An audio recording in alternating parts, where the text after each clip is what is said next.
What if the greatest gift we've been given also feels like a burden? Jean-Paul Sartre, the French philosopher, once said, "Man is condemned to be free."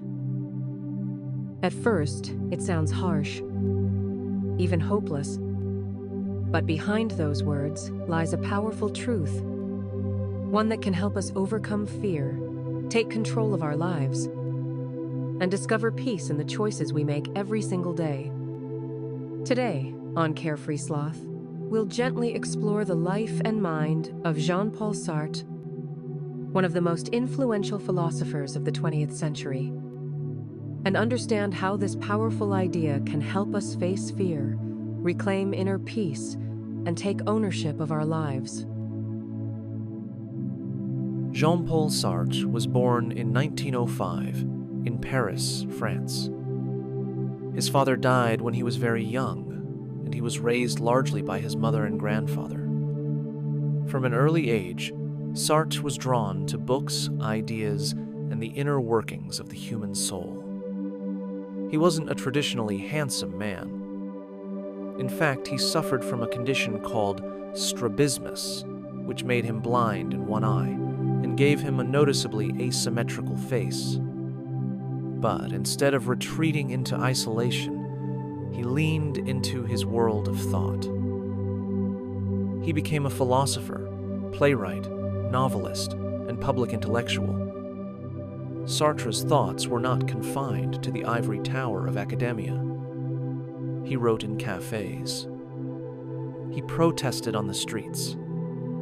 He debated politics, war, and freedom with the world. But above all else, Sartre cared about one thing: the meaning of human existence in a world without fixed meaning. Sartre's most famous quote, "Man is condemned to be free," comes from his lecture, Existentialism is a Humanism. Let's pause and reflect. Why would freedom feel like a condemnation? Sartre believed that in a world without a divine creator, there is no pre-written script for our lives. There is no grand cosmic plan. No one tells us who we're supposed to be. We are thrown into existence, and from that moment on, we are responsible for everything we do. To Sartre, that's both liberating and terrifying. We can't blame our past. We can't blame society. We can't say, "That's just who I am." Because every single day, we are choosing who we become. We are the authors of our lives, whether we like it or not. That is the burden and the beauty of freedom. On this channel, we talk often about mindfulness, about peace, about learning to let go. You might wonder, how can Sartre's intense philosophy possibly bring peace? Here's the paradox. Sartre's message of total responsibility actually frees us from illusion.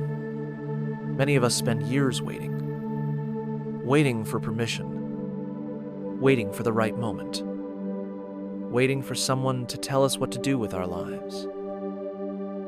But Sartre says, no one's coming to save you, and no one has to. You already have the freedom. You already have the power. The question is, what will you do with it? When we stop blaming others, when we stop outsourcing our life's meaning, we become truly present. And in that presence, we find not fear, but clarity. Jean-Paul Sartre didn't just talk about freedom, he lived it. In World War II, he was captured by the Germans and held as a prisoner of war. But even then, he found meaning. He wrote plays for fellow prisoners. He taught philosophy in secret. He made the conscious choice to find purpose in captivity. After the war, Sartre could have lived comfortably as an academic. But instead, he engaged in the world.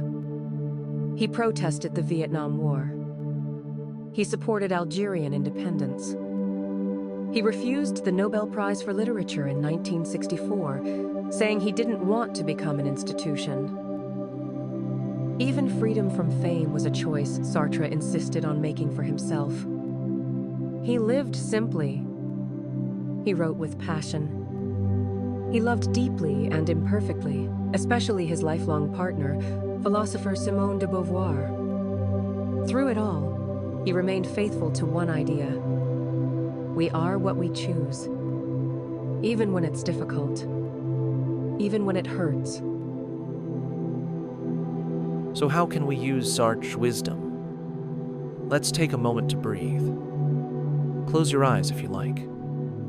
Feel the weight of your body. And ask yourself, what am I choosing today? Am I waiting for life to happen to me? Or am I gently stepping into my freedom, even if it feels uncertain? Sartre reminds us that anxiety is not a flaw.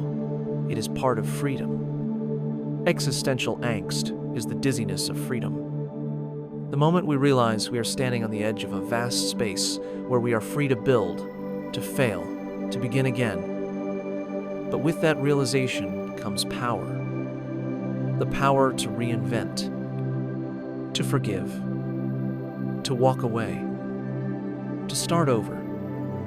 Not because someone told you to, but because you decided it was time. When we face hardship, grief, failure, fear, it's easy to say, "This wasn't my fault." And often, it truly isn't. But Sartre says, even if we didn't choose the pain, we can still choose how to respond.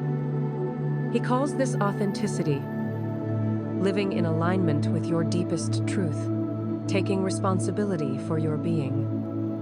It doesn't mean pretending everything's okay. It doesn't mean blaming yourself for everything. It means owning your path fully and mindfully. In that act of ownership, we begin to heal. We stop being victims of fate. We become creators of meaning. There's a quiet revolution waiting inside all of us. Sartre wasn't asking us to become heroes overnight. He simply asked us to wake up, to realize that we are more powerful than we think.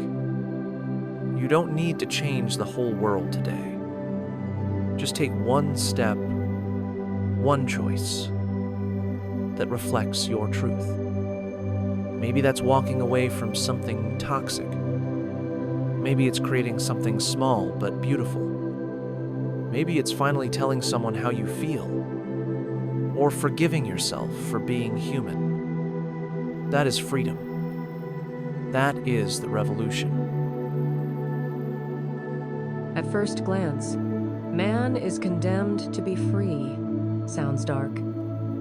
But perhaps it's the light we've been avoiding. Because when we stop running from freedom, we stop running from ourselves.